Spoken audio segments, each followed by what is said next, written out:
Donc après ces trois révolutions de ce matin, la révolution dans l'infiniment petit, la physique quantique, la révolution de la conscience, la révolution de la vie que nous avons vu avec ces trois intervenants qui se sont magnifiquement enchaînés, eh bien maintenant nous allons avoir la joie et le plaisir d'entendre Trinh Xuan Tuan. Je pense que c'est même pas la peine de le présenter tant il est mondialement connu, à la fois pour ses travaux scientifiques avec plusieurs centaines de publications dans les plus grandes revues d'astrophysique, mais aussi, et c'est très rare, par ces merveilleux livres pour le grand public. Beaucoup de scientifiques font des livres pour le grand public et n'ont plus le temps de faire des papiers scientifiques. Et beaucoup de scientifiques font des papiers scientifiques, mais n'ont pas le temps ou pas les capacités de faire des livres pour le grand public. Et Tuan, depuis il y a maintenant 28 ans, depuis La Mélodie secrète en 88, jusqu'à ses derniers ouvrages, en passant par des ouvrages avec Mathieu Ricard sur l'infini à paume de la main, nous a enchantés par ses livres, par son style.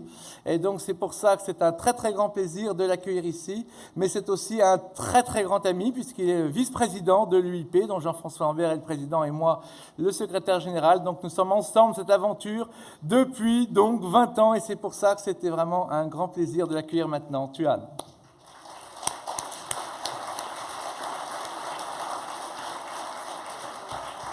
Merci. Moi aussi, c'est un très grand plaisir d'être ici. Pour célébrer avec vous le 20e anniversaire de l'UIP. J'ai accompagné bien sûr l'UIP depuis sa fondation. Et je voulais vous montrer cette image qui date, vous savez, de 1995, et j'ai 21 ans. Et cette photo qui ne nous rajeunit pas, vous voyez Jean ici, moi-même, et puis Bernard Espagna et Ilia Prigogine qui nous ont malheureusement quittés, et puis Dominique Louis qui est dans l'audience. Et voilà, donc... oui, Jean-Marie... Jean-Marie Deberck aussi. Donc, je suis très heureux d'être ici. Alors, Jean m'a demandé donc de présenter donc l'évolution des idées en cosmologie, comment l'homme donc voit le monde tel qu'il est maintenant. Donc, mon plan ici, c'est donc, je vais parler donc d'abord, non, malheureusement, c'est inversé là. D'abord du désenchantement du monde, le rapetissement de l'homme dans l'espace et le temps, grâce à l'astronomie moderne, et puis comment donc la cosmologie moderne a rétabli notre filiation cosmique et nous verrons que l'univers semble être réglé à un très très haut degré de précision pour que la vie apparaisse. Et puis à la fin, je parlerai donc de mon pari pascalien, le réenchantement du monde. Alors de tout temps, dans toutes les cultures, l'homme a essayé de se représenter le cosmos. Il y a quelques 10 000 ans, l'homme vivait dans un univers mythique et les mythes, bien sûr, différaient selon les cultures. Ici, par exemple, vous voyez l'univers mythique égyptien. Donc, les Égyptiens se représentaient le ciel comme le corps d'une belle déesse, ici la déesse Nout, et les bijoux de la déesse étaient les étoiles. Et puis, vous voyez ici le disque solaire, le disque du dieu Ra, qui traverse donc le corps de la belle déesse pendant le jour et revient dans son dos pendant la nuit. Et puis, en Inde, par exemple, c'est la danse du dieu Shiva, ici représentée, qui représente la naissance de l'univers. Il danse sur la forme de l'ignorance, dans une horreur de flamme, intuition extraordinaire, parce que vous verrez plus tard que nous pensons maintenant que l'univers primordial était parti d'un état extrêmement chaud, petit et dense. Et donc, le Dieu, donc, en agitant dans ses bras la musique, la création, le tambourin, donc crée le monde. Et ici, et enfin, dans ma partie du monde, là où je suis né, au Vietnam, bien sûr, la création du monde n'est pas le résultat de Dieu, de l'interaction de Dieu, mais de deux forces polaires, le yin et le yang, donc ici représentés. Donc, pendant donc cet univers mythique dura quelques 10 000 ans et jusqu'à donc la révolution grecque dans un pays qui s'appelait Ionie, qui est au bord de la Méditerranée, donc qui s'appelle aujourd'hui Grèce. Et donc, pour la première fois, des hommes avancèrent que le résultat de la nature de l'univers n'est pas exclusivement le résultat des décisions de Dieu et qui nous échappait complètement, mais en fait la raison humaine, que l'univers était réglé par des lois physiques et que la raison humaine pouvait appréhender. Donc, ils se penchèrent sur toutes sortes de domaines, la chimie, l'atomisme par exemple. Donc ils avaient Démocrite et Leucippe, bien sûr, eurent déjà la notion de particules élémentaires insécables, indivisibles, et ils se penchèrent en particulier, bien sûr, sur l'univers. Alors, la conception de l'univers à ce moment-là était ce qu'on appelle une conception géocentrique, c'est-à-dire que l'homme, la Terre, est au centre de tout, au centre de l'univers, et tout tournait autour de nous. Alors, à part, bien sûr, l'ego humain qui se croit toujours, ou l'humain se croit toujours au centre des choses, mais bien sûr, cette erreur était compréhensible parce que si vous voyez donc la trajectoire des étoiles se levant dans l'est et puis se couchant dans l'ouest, bien sûr, vous pouvez avoir l'impression que tout tourne autour de vous et que vous êtes le centre. Vous voyez, que le centre de l'univers est la Terre. Et donc, cet univers géocentrique dura quelques 20 siècles. Et bien sûr, à mesure que les observations des positions des planètes progressaient, on savait qu'il y avait quelque chose quand même qui clochait avec le modèle géocentrique tel que les Grecs l'imaginaient. Les Grecs pensaient que le ciel et la terre étaient gouvernés par des lois différentes. Le ciel est le domaine de Dieu, Dieu étant parfait. Toutes les choses qui se passaient dans le ciel devaient suivre des formes parfaites comme le cercle, donc des orbites complètement circulaires, et un mouvement parfait qui est le mouvement uniforme. Et donc, on se représentait, donc, vous voyez, par exemple, le Soleil qui tourne autour de la Terre, comme ça, dans une orbite parfaitement circulaire, avec un mouvement parfaitement uniforme. Mais avec le temps, justement, un modèle que nous savons être faux maintenant, ça ne pouvait pas concorder avec les observations des planètes. Et donc, les Grecs décidèrent, et en science, bien sûr, la science est toujours le résultat donc, de l'interaction entre les observations et la théorie. Vous avez des observations, vous faites une théorie. Si la théorie ne marche pas, il faut que vous modifiez un tant soit peu cette théorie ou que vous la jetez carrément à la poubelle et recommencez à zéro. Et les Grecs, donc, essayaient de complexifier donc, le modèle géocentrique. Donc, vous voyez, ils introduisent ce qu'on appelle des épicycles. Donc, Vénus, par exemple, au lieu de tourner seulement autour de la Terre, tourne autour d'un cercle dont le centre lui-même tourne autour de la Terre. Vous voyez, on peut complexifier ce modèle à l'infini, bien sûr, en ajoutant de plus en plus d'épicycles et donc d'expliquer les mouvements des planètes. Mais, et donc, à la fin, je pense, Ptolémée, qui est le grand astronome grec, donc 2e siècle après Jésus-Christ, a dû ajouter quelque chose comme 33 épicycles pour rendre compte des mouvements des planètes.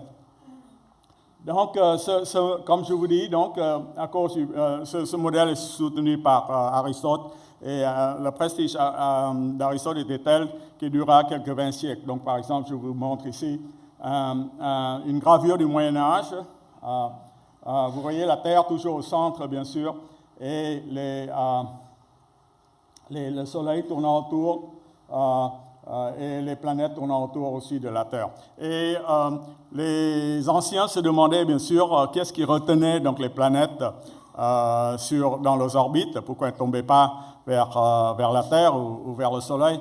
Et la réponse fut donnée que les planètes étaient fixées sur des sphères cristallines, que vous voyez que Dieu ici, bon, vous voyez ici des éléments nouveaux qui viennent de la Bible, parce que bien sûr au Moyen-Âge, ça c'est le XIIe siècle je pense, au Moyen-Âge tout le savoir était dans le main de l'Église, donc il fallait faire aussi la synthèse du système grec géocentrique avec la Bible. Et donc Dieu ici réside dans l'Empyrée avec une armée d'anges.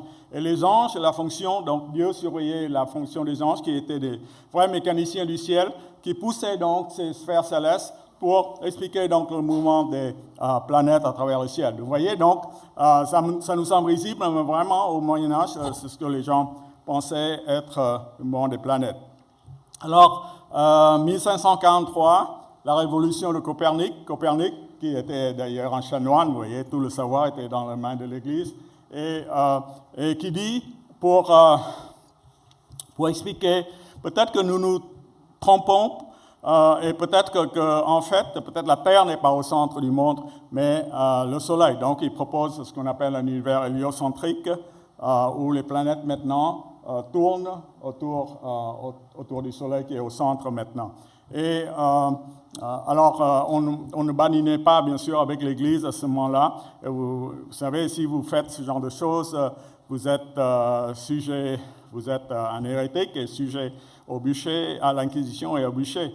Et en fait, Copernic, il n'échappe pas à ça parce que la légende dit qu'il publia seulement son livre sur son lit de mort, 1543, donc de toute façon l'Église ne pouvait plus rien faire contre lui. Et puis son éditeur avait lui a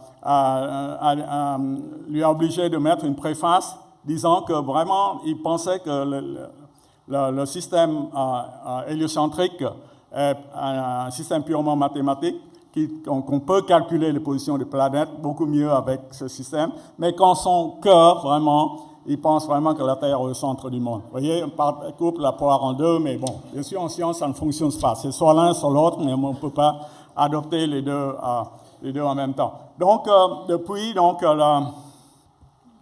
les découvertes astronomiques avec les grands télescopes et les grands satellites spatiaux, donc, n'a cessé donc de rapetisser notre place dans l'univers. Parce que bien sûr, la révolution copernicienne est un grand choc psychologique. Pour la première fois, quelqu'un osait dire que nous ne sommes pas le centre du monde.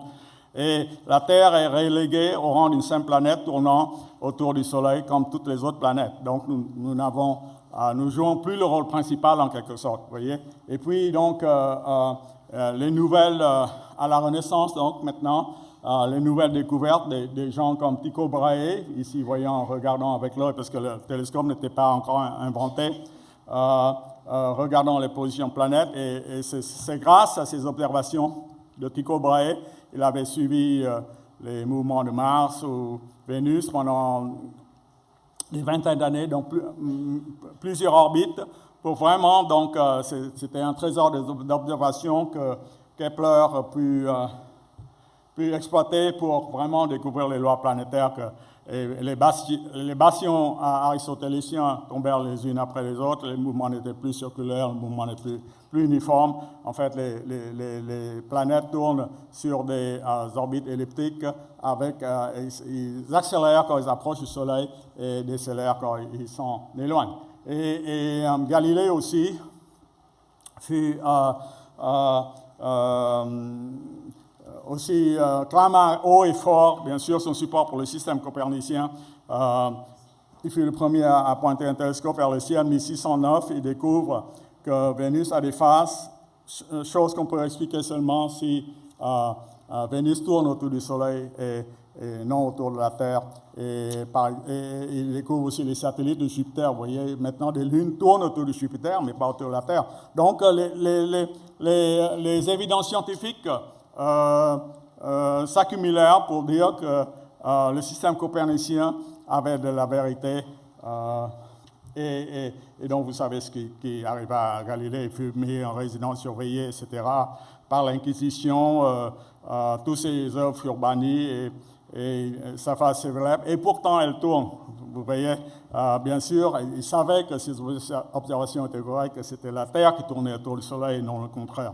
Et Newton, bien sûr, le grand physicien qui expliquait tout ça par sa théorie de la théorie gravitationnelle. Donc maintenant, partons donc à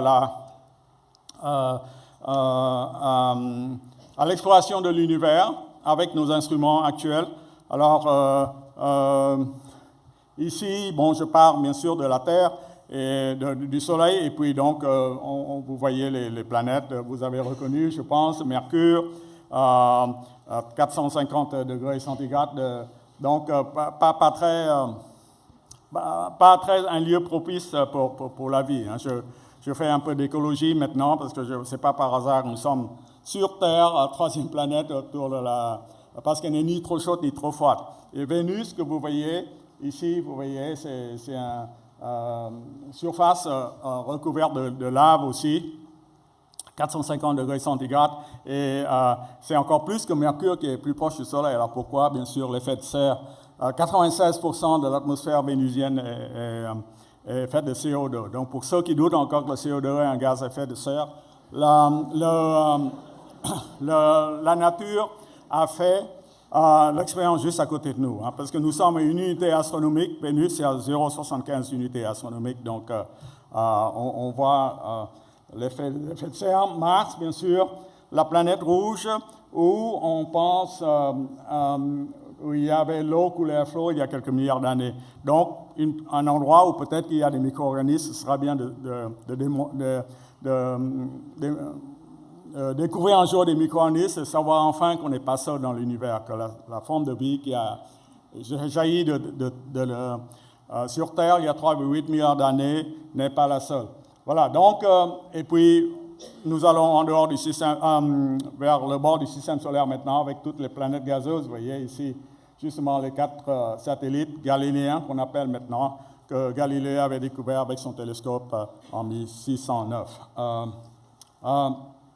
Donc, des images magnifiques, bien sûr, ce sont des choses, si vous n'avez pas vu ça dans un petit télescope, hein, c'est vraiment des vues poétiques, féeriques, et que je vous recommande tous. Ça nous transporte dans un autre domaine de poésie et de beauté. Voilà, donc si vous allez jusqu'au bord du système solaire, c'est environ 5 heures-lumière. Vous voyez, donc pas très loin. Hein. À l'échelle de l'univers, 5 heures-lumière, c'est rien du tout, bien que, bien sûr, la NASA a déjà des problèmes. S'il y a un problème, par exemple, avec Pluton ici, d'ailleurs, il y a un satellite récemment qui est passé à Pluton, il a mis 7 ans pour y aller.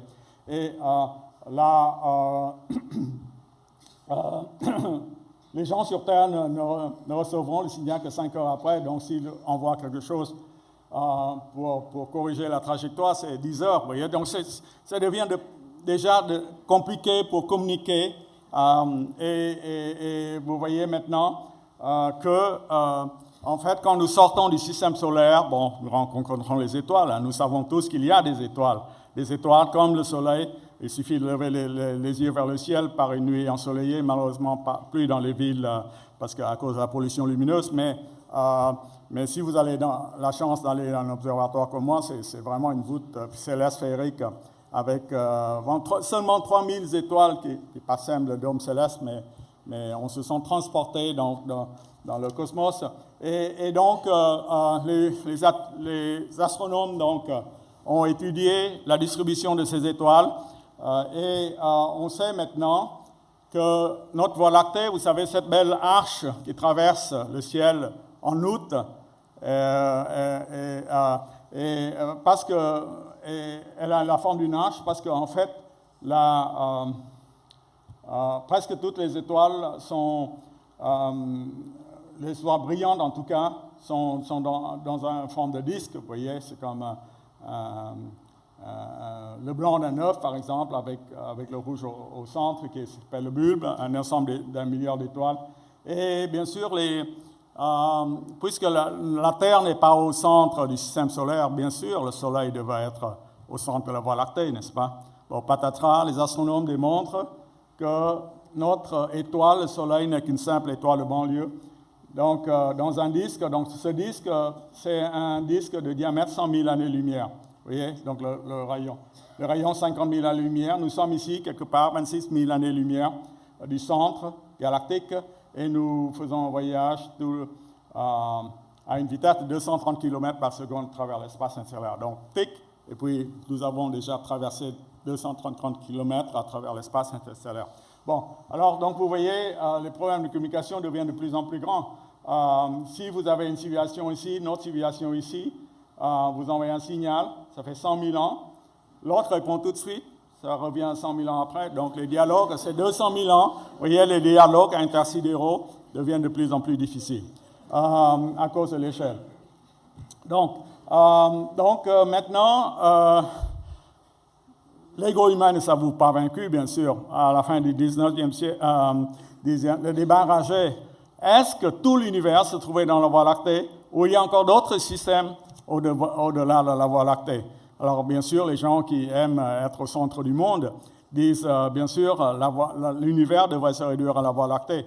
Patatras, les astronomes démontrent le contraire de nouveau, et en fait, en la personne de Edwin Hubble, l'astronome américain d'après lequel le télescope spatial est nommé, et donc, vous voyez, il mesure la vitesse à Andromède, qui est la galaxie la plus proche de nous,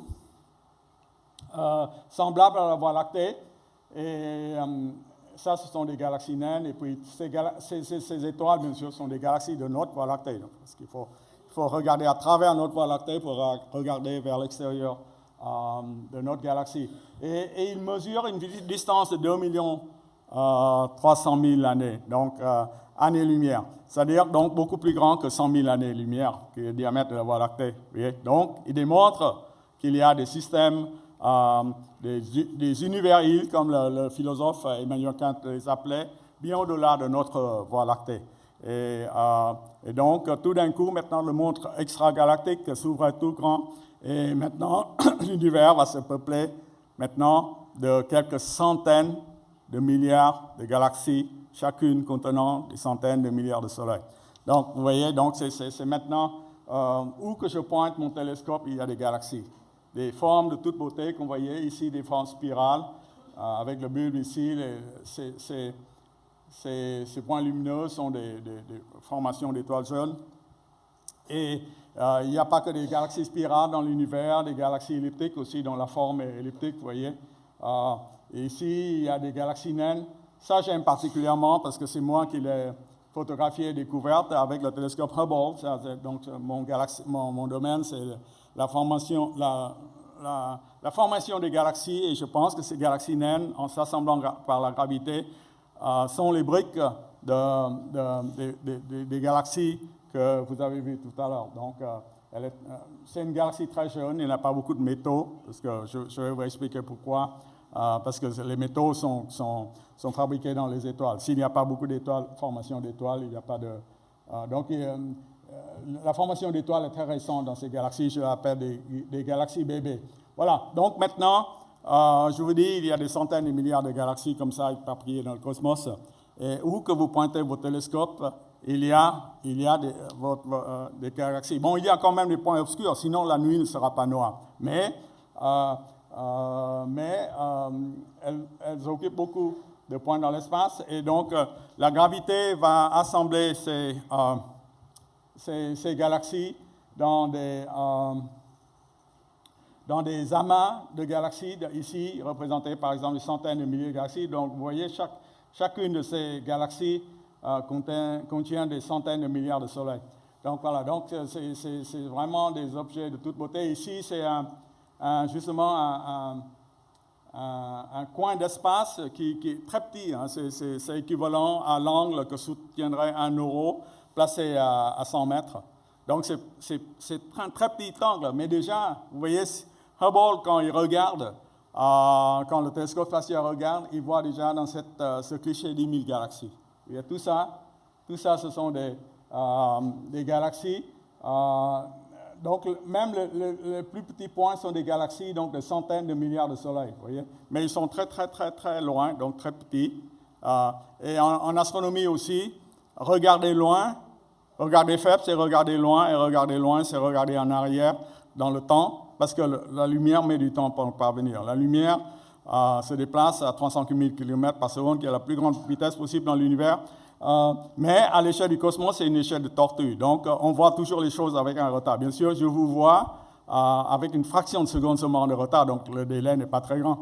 Mais quand on regarde le cosmos, bien sûr, on remonte le passé de milliards d'années, voire d'une dizaine de milliards d'années avec le plus grand télescope. Vous voyez, 1 ou 2 milliards d'années après le Big Bang. Parce que l'âge de l'univers, c'est 13,8 milliards d'années.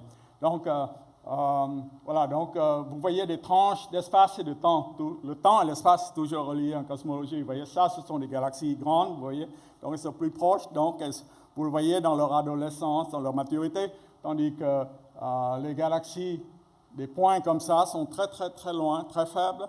Donc, vous les voyez dans la jeunesse, parce que les nouvelles nous parviennent seulement maintenant. Et donc, on voyage dans le temps et l'espace toujours quand on fait de l'astronomie. Et donc, ce n'est pas fini. Donc, il y a une structure de ces galaxies. Alors, si vous êtes ici, vous regardez dans l'espace, chaque point représente une galaxie contenant une centaine de milliards de soleils. Vous voyez, c'est pas, la distribution spatiale des galaxies, ce n'est pas aléatoire, en fait. Ils forment des murs de galaxies de centaines de millions d'années-lumière qui bordent de grands vides de centaines de millions d'années-lumière aussi. Et donc, il y a une vraie architecture cosmique et la tâche de l'astronome, bien sûr, c'est de comprendre comment ça s'est passé. Donc, ici, vous voyez les amas de galaxies, il y a des murs de galaxies, des vides de galaxies. Enfin, tout ça, c'est juste pour vous dire que maintenant, avec ces observations, on a pu reconstruire donc, l'histoire de l'univers. Donc, je vous ai dit, l'univers est parti d'un état extrêmement chaud, donc 10 puissance 32 degrés ici, au temps 10 puissance moins 43 secondes. Alors pourquoi je remonte pas au temps zéro, vous voyez, pour vraiment commencer l'horloge au temps zéro? Parce qu'on pense, le Big Bang, bien sûr, a créé, en même temps que le Big Bang, c'est créé l'espace et le temps. Et alors le problème, c'est qu'il y a un mur de la connaissance ici. Vous voyez, on ne peut pas remonter jusqu'au temps zéro parce que au temps zéro, l'univers était infiniment petit et maintenant il est infiniment grand. Or, la théorie qui définit l'infiniment grand, c'est la relativité générale d'Einstein. La théorie qui définit l'infiniment petit, c'est la mécanique quantique. Or, dans le schéma de l'univers, c'est l'infiniment petit qui a généré l'infiniment grand. Donc, il faut unifier les deux théories. Faire ce qu'on appelle une théorie de gravité quantique, et on ne sait pas le faire encore. Donc, il y a vraiment un mur de connaissances, c'est pourquoi nos lois physiques peuvent être extrapolées seulement jusqu'au ce qu'on appelle le temps de Planck, qui est 10 puissance moins 43 secondes. Alors, je vous dis brièvement l'histoire du Big Bang. Dans un Big Bang vide, rempli d'énergie, un vide, il n'y avait pas d'étoiles, pas de matière, rien du tout, juste l'énergie, vous voyez. Et puis le vide a créé la matière, les quarks et l'électron, parce que l'univers, donc il y a eu un bang. Donc, on ne connaît pas très bien le mécanisme, encore une grande explosion. L'univers s'est dilué, maintenant il se dilue toujours. Vous voyez, quand je vais au télescope, je vois toutes les galaxies s'éloigner de moi. Et je sais ça parce que la lumière est rougie toujours. Et un rougissement de la lumière, ce qu'on appelle l'effet Doppler, est signe d'un éloignement, d'une expansion de l'espace. Donc, l'univers est en expansion. Voilà, donc après 3 minutes, donc, les neutrons et les protons se forment. Donc, ce sont les constituants basiques de la matière. Et puis, les atomes se forment. Alors, jusqu'à l'an 380 000 ans, l'univers était complètement opaque et pas du tout transparent. Enfin, la matière était en état ionisé, donc de plasma, ça s'appelle. Et la lumière ne pouvait pas se propager. Et c'est seulement en l'an 350 000 que l'univers s'est assez refroidi, jusqu'à quelques 5 degrés, pour que la lumière, les électrons se combinent avec les noyaux d'atomes pour former des atomes. Il y avait en fait l'hydrogène, 3/4 de la masse de l'hydrogène et 1/4 de la masse de l'hélium. Il n'y avait que l'hydrogène et l'hélium qui est fait dans les 3 premières minutes. Tous les autres éléments qui ont été faits et dont le réel est formé, nous respirons des atomes d'oxygène, par exemple, notre corps est formé de carbone, tout ça c'est fait dans les étoiles. Et donc, vous voyez, il faut attendre jusqu'au premier milliard d'années peut-être pour les premières galaxies, les premières étoiles. Et puis, donc, le système solaire s'est formé il y a 4,5 milliards d'années. Et puis maintenant, nous sommes ici, donc nous interrogeons sur l'univers. Bon, alors, il faut que je vous dise que l'homme est encore plus petit que ça. Donc, vous voyez, notre système solaire n'est rien d'abord dans la Voie lactée qui se perd à son tour parmi les centaines de milliards de galaxies qui peuplent l'univers. Mais toutes ces lumières lumineuses, en fait, ne représentent que 0,5% de la matière lumineuse. En fait, on sait maintenant qu'il y a une matière noire qui émet qui n'émet pas de la lumière visible. Donc, quand nous regardons, nous ne voyons rien. Donc, il faut d'autres télescopes, des rayons X qui fonctionnent aux rayons X, aux radios, etc. Avec ça, on sait qu'il y a peut-être encore 3,5% de matière noire ordinaire, donc faite de protons et de neutrons comme nous. Mais on sait aussi qu'il y a encore de la matière noire, donc qui n'émet pas de la lumière visible, mais qui n'est même pas constituée de la même matière que nous. Donc, et donc, on ne connaît aucunement la nature. Vous voyez, donc, c'est ce qu'on appelle la matière noire exotique, 22%. Et puis, en 1988, nouvelle surprise, on pensait que, vous savez, la matière exerce la gravité. La gravité attire, et donc, le Big Bang originel est ralenti. On supposait qu'il ralentissait, parce que s'il y a une force qui freine, c'est comme si vous appuyez sur votre frein dans la voiture, il devrait décélérer. Or, patatras, les astronomes démontrent qu'il est en accélération. Donc, au lieu d'appuyer sur le frein, vous appuyez sur l'accélérateur, passez le feu rouge, vous voyez. Et donc, donc il faut une force anti-gravité, quelque chose qui s'oppose à la gravité, qui repousse l'univers. Et on n'a aussi aucune idée de ce que ça peut être. Pour faute de plus d'informations, on l'appelle l'énergie noire, mais en fait, c'est un mot seulement. Pour l'instant, on n'a aucune idée. Donc, on ne connaît pas la nature de 74% plus 22%, qui est 96% de l'univers. Vous voyez, ça nous rend bien modestes. Malgré toutes nos avancées, toutes nos connaissances, nous ne connaissons pas la nature de 96% du contenu de l'univers. Donc, vous voyez, les astrophysiciens ont encore du pain sur la planche. Je ne suis pas prêt de perdre mon boulot. Voilà, donc, voyage dans le temps, bien sûr, je vous ai dit, voyage dans l'espace, bien sûr, signifie voyage dans le temps en cosmologie. C'est toujours la distance et la vitesse de la lumière multipliée par le temps. Alors, rapetissement dans l'espace veut dire rapetissement dans le temps. Bon, je n'ai pas le temps de m'appréhender, mais juste pour vous dire que toute l'évolution darwinienne ou non darwinienne, comme on l'a entendu, s'est déroulée dans la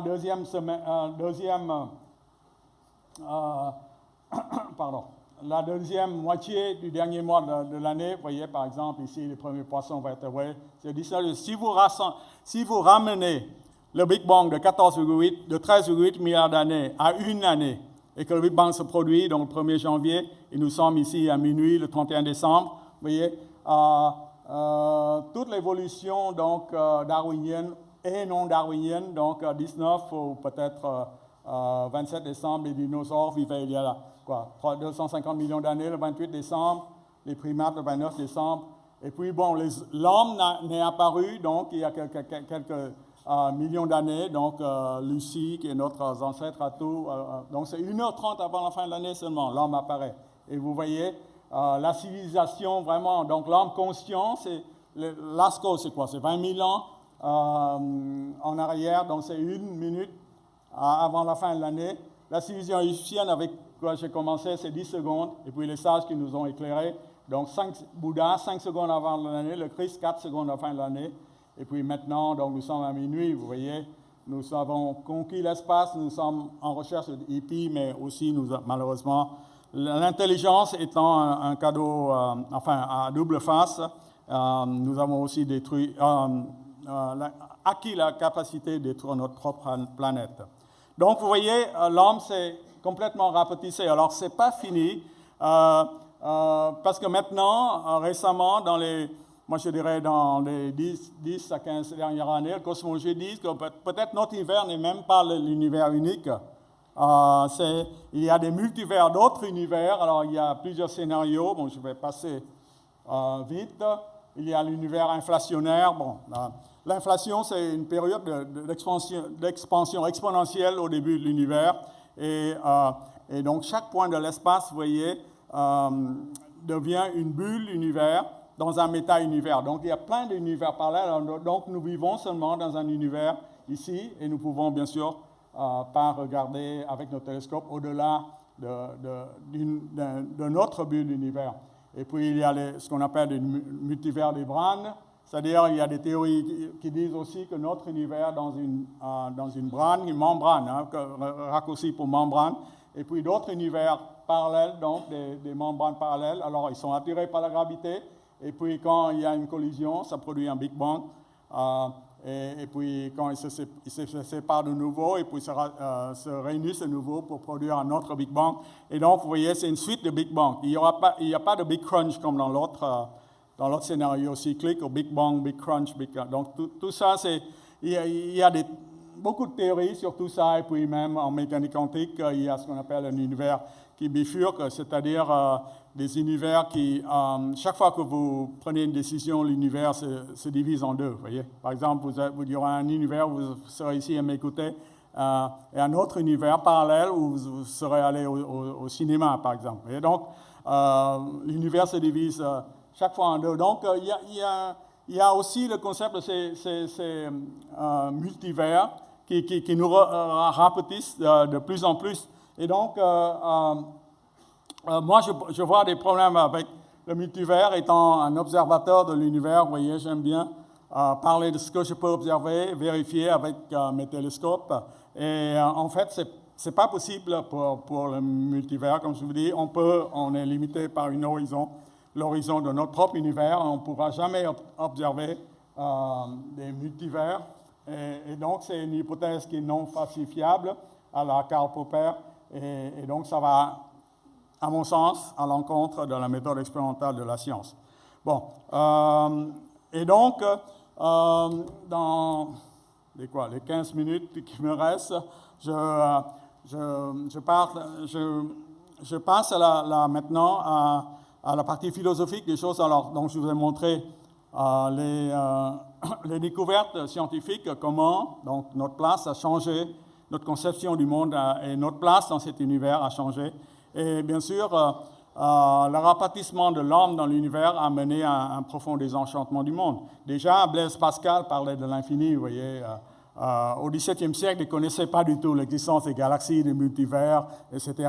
Mais il avait l'intuition que les espaces étaient infinis et que le silence éternel des espaces infinis. Mais frère, plus proche de nous, il y a des penseurs comme Jacques Monod, un biologiste, prix Nobel de biologie français, qui donc conclut de façon pessimiste que l'homme est perdu dans l'immensité indifférente de l'univers d'où il a émergé par hasard. Donc l'univers se soucie comme d'une guigne de notre présence, et il n'a que faire de nous, nous sommes un hasard dans l'évolution cosmique.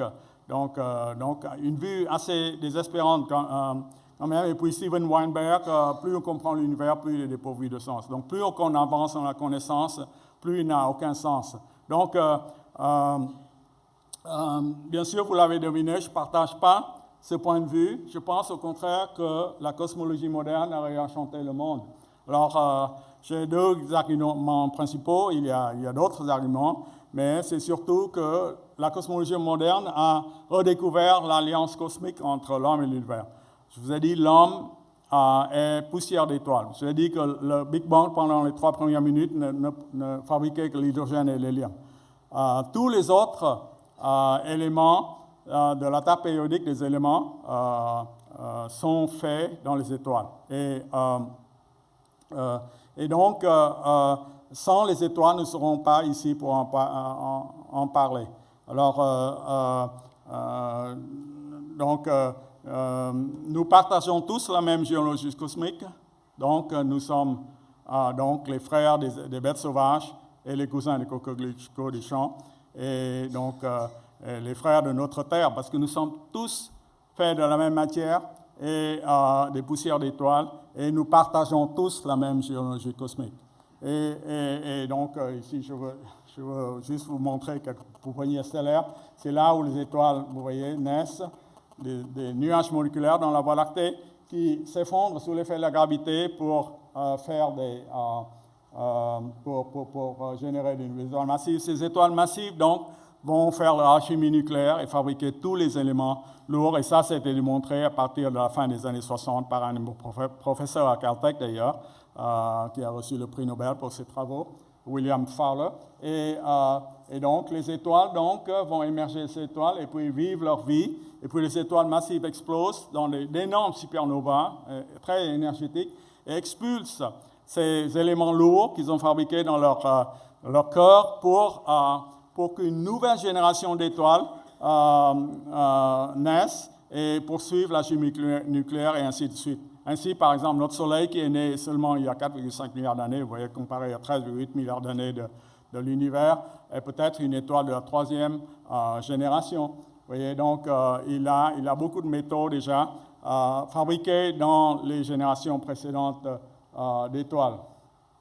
Donc, ça j'aime beaucoup ce poète, William Blake, parce qu'il a perçu intuitivement, poétiquement, ce que la science a précisé, vous voyez, voir un univers dans un grain de sable et un paradis dans une fleur sauvage. Tenir l'infini dans la paume de la main, c'est le titre de notre ouvrage avec Mathieu Ricard, L'éternité dans une heure. Donc, en regardant un grain de sable, vous voyez toutes les étoiles, les générations d'étoiles qui ont fabriqué les atomes de silice qui constituent maintenant ce grain de poussière. Donc, on voit l'univers dans un grain de sable. Donc ça nous avons donc rétabli l'ancienne alliance entre l'homme et l'univers, la cosmologie. Mais aussi, on s'est aperçu que, vous voyez, l'univers a été réglé de façon extrêmement précise pour que ces étoiles apparaissent. Parce qu'on peut très bien imaginer que, vous voyez, dans certains univers, les étoiles ne se font pas. Disons où la gravité est trop faible, où la densité est trop faible, et donc ces nuages moléculaires ne se font pas sous l'effet de gravité. Sans étoiles, il n'y aura pas d'éléments lourds, et sans éléments lourds, pas de vie et de conscience. Donc, et on s'est aperçu que si on varie un tant soit peu les conditions initiales, c'est-à-dire les propriétés dont les fées ont doté l'univers à son berceau, ou ce qu'on appelle les constantes physiques, c'est-à-dire les nombres qui décrivent l'univers. Alors, il y a certains nombres dont on ne connaît pas, d'ailleurs, la valeur, pourquoi ils ont la valeur qu'ils ont, la vitesse de lumière, par exemple, ou la constante de Planck qui détermine la taille des atomes, ou la masse des électrons, les masses des protons. Il y a une constante de physique comme ça, de constantes physiques comme cela qui déterminent toutes les propriétés de l'univers. Vous voyez, la taille de l'Himalaya, pourquoi les hommes mesurent 1 mètre plutôt entre 1 mètre et 2 mètres plutôt que, vous voyez, des hommes gigantesques de 10 mètres, parce que, bien sûr, la gravité le fera trébucher. Enfin, tout ça, ces constantes physiques déterminent le réel tel que nous le connaissons. Et on s'est aperçu que, donc, avec des simulations d'univers, donc avec des ordinateurs, que tous ces univers, donc vous variez un tant soit peu, par exemple ici, ça c'est l'exemple le plus probant, si la densité initiale de l'univers différait seulement, vous voyez, de 10 puissance moins 60, c'est-à-dire vous changez un chiffre de la densité initiale à la 60e décimale, vous voyez, tout bascule. L'univers n'est pas assez, la densité n'est pas assez grande pour que les nuages s'effondrent, ou pas assez, ou trop petite pour que l'univers, pour que la gravité fasse que les nuages s'effondrer et former les étoiles. La précision de 10 puissance moins 60, je donne souvent, bien sûr, l'exemple c'est égal à la précision qu'un archer doit exercer si vous voulez planter une flèche dans un cible d'1 centimètre carré, qui est comme ça, la taille, mais qui serait placée aux confins de l'univers à 13,8 milliards d'années. Donc, vous voyez la précision. Bon, toutes les constantes physiques n'ont pas cette précision, mais en général, si on varie un tant soit peu, ces constantes physiques et ces conditions initiales, l'univers est vide et stérile, parce que les étoiles ne se forment pas. Voilà. Donc, vous me répliquerez bien sûr, vous pouvez toujours dire que c'est par hasard aussi que tout s'est fait. Alors il suffit bien sûr donc de fabriquer, si vous voulez une précision 10 puissance moins 60, il suffit de fabriquer 10 puissance 60 univers. Et donc avec variant les constantes physiques et les conditions initiales. Et donc, par hasard, vous tirez le gros lot. Donc, nous sommes le gros lot, en quelque sorte. Vous voyez, notre univers, la combinaison gagnante, nous sommes ici pour en parler. Mais tous les autres, 10 puissance 60 univers moins 1, sont vides et stériles. Ou, si vous, donc, vous pouvez parier sur le hasard ou la nécessité. Mais la nécessité, s'il n'y a qu'un seul univers, donc l'univers où nous vivons, alors, il faudra vraiment qu'il y ait quelque chose qui règle ces constantes physiques et ces conditions initiales dès son début. Alors, bon, je pense que vous avez deviné sur lequel pari je vais parier. Hein. Je ne vais pas parier sur le hasard, mais la nécessité. Alors, bon, dans les quelques minutes qui me restent, je vais essayer de motiver ce choix. Hein. D'abord, c'est à la fois émotionnel et rationnel, ce choix.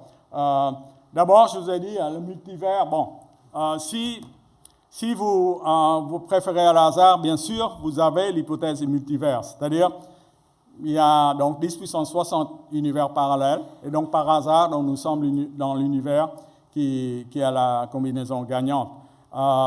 Mais le problème avec l'hypothèse du multivers, c'est que, je vous ai dit tout à l'heure, c'est non observable.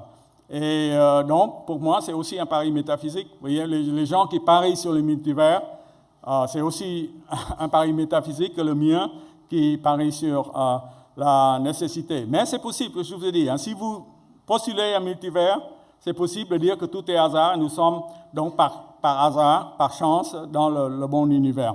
Alors aussi, bon, il y a des principes philosophiques de simplicité. Le roi d'Occam, un philosophe du Moyen-Âge, qui dit aussi pourquoi faire compliqué si on peut faire simple, hein, je résume. C'est-à-dire pourquoi fabriquer 10 puissance 60 moins 1 univers, tous vides et stériles, juste pour avoir un univers qui soit pourvu de science et conscience.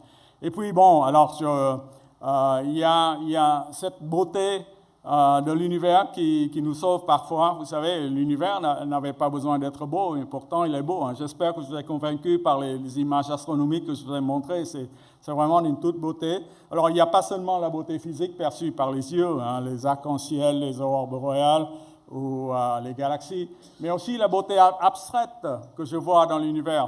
Tout est cohérent et en ordre. Vous voyez, c'est expliqué par les lois physiques. Moi, je m'étonne toujours que les lois physiques que je découvre sur cette petite Terre qui n'est vraiment qu'un grain de sable dans le vaste océan cosmique, comme je vous ai expliqué tout à l'heure, s'appliquent à la lumière des galaxies lointaines d'une dizaine de milliards d'années-lumière. C'est extraordinaire. Il y a une cohérence, un ordre, et puis, bon, la beauté des théories, comme la relativité, tout ça. Donc, pour moi, attendez, je vais...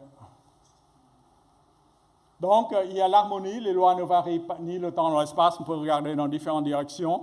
Dans l'espace, ils ne varient pas. Et je vous ai dit, on peut remonter le temps en regardant loin. Et donc, là aussi, on voit que les lois ne varient pas, les constantes physiques ne changent pas tellement. Ils sont constantes à très, très haut degré. Donc, il y a un ordre, une cohérence, une harmonie dans l'univers. Et puis, il y a une unité extraordinaire dans l'univers. À mesure que la science progresse, tout en Verlaine, vous voyez, je vous ai dit qu'Aristote pensait que le ciel et la terre étaient régis, Aristote pensait que c'était régi par des lois différentes. Bon, Newton unifie le ciel et la terre en disant que c'est la même loi de gravité qui règle la chute d'une pomme dans le verger ou le mouvement des planètes autour du Soleil. Maxwell unifie l'électricité et le magnétisme au XIXe siècle. Einstein unifie l'espace et le temps au XXe siècle. Newton pensait, au XVIIe siècle, pensait que l'espace et le temps étaient des entités séparées. Einstein démontre qu'ils sont reliés. Et puis maintenant, les physiciens travaillent d'arrache-pied. Les physiciens travaillent d'arrache-pied pour pour unifier les 4 forces fondamentales de la nature, la force de gravité, les 2 forces nucléaires fortes et faibles et la force électromagnétique. Donc, vous voyez, beauté, harmonie, unité. C'est difficile pour moi de parier que tout est hasard. Moi, quand je vais au télescope, que je vois cet ordre, cette harmonie, ces galaxies qui se profilent sur mon écran de télévision, c'est difficile pour moi de penser que tout cela n'est que hasard et que mon existence, que je sois là, à essayer de comprendre l'ordre de l'univers, que tout cela aussi, ce n'est qu'un vaste coup de dé de hasard et que rien n'a de sens, en fait. Donc, je parie sur la nécessité. Et je dis bien, c'est un pari, parce que la science ne démontre pas ça. Vous pouvez parier sur le hasard, mais bon, il faudra faire donc l'hypothèse du multivers. Bon, donc, et je dis bien, pour moi, le principe créateur n'est pas un Dieu barbu, etc. Vous voyez, se souciant de nos problèmes journaliers, etc.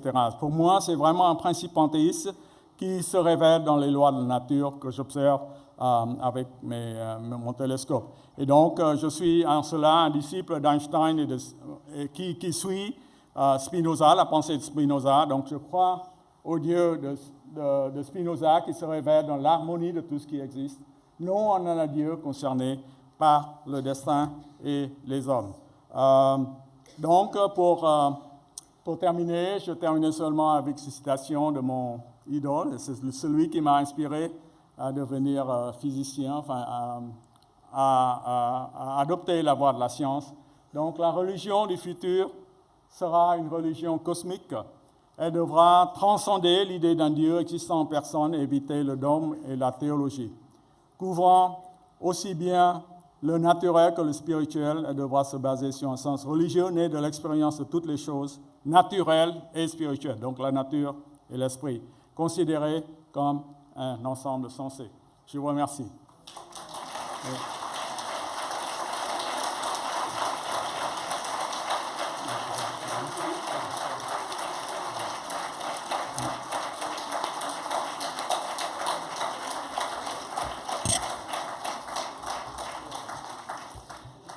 Un grand merci à Tuan. Vous avez vu donc ce voyage qui a commencé avec l'interrogation de l'homme sur l'univers. Ce voyage qui en fait continue par une phase de désenchantement et où on peut retrouver du sens de différentes façons. Vous avez vu la façon dont Tuan l'a montré. Ce qui est intéressant, c'est qu'il fait en somme un pari pascalien, mais il fait le pari de Pascal après qu'on ait la vitesse d'expansion de l'univers, la masse du proton, la charge de l'électron, etc., etc. Vous voyez, c'est ça qui est nouveau, c'est que la science qui avait cru justement éliminer la question de Dieu, d'un principe créateur, un peu comme vous voulez, eh bien, le retrouve cette question au bout du cheminement, et ça, c'est quand même très intéressant. Tuan est aussi un cas intéressant lui-même d'un bouddhiste non orthodoxe, puisque s'il, effectivement, il ne croit pas du tout, comme Einstein, en un Dieu personnel, eh bien, pour les bouddhistes, il est hétérodoxe, puisqu'il croit quand même en un principe créateur qui n'est pas un Dieu personnel, comme il l'a dit. Donc, il est entre les deux, en quelque sorte, et c'est un cas aussi intéressant. Le débat avec Mathieu Ricard, dans Infiniment la paume de la main, porte entre autres sur ces questions-là. Alors voilà, nous avons voyagé depuis ce matin avec Emmanuel Ransford, Mario Bourgard, et puis Michael Denton et Trinh Xuan Tuan. Nous avons voyagé à travers avec la matière, à travers la conscience, à travers la vie, à travers l'univers.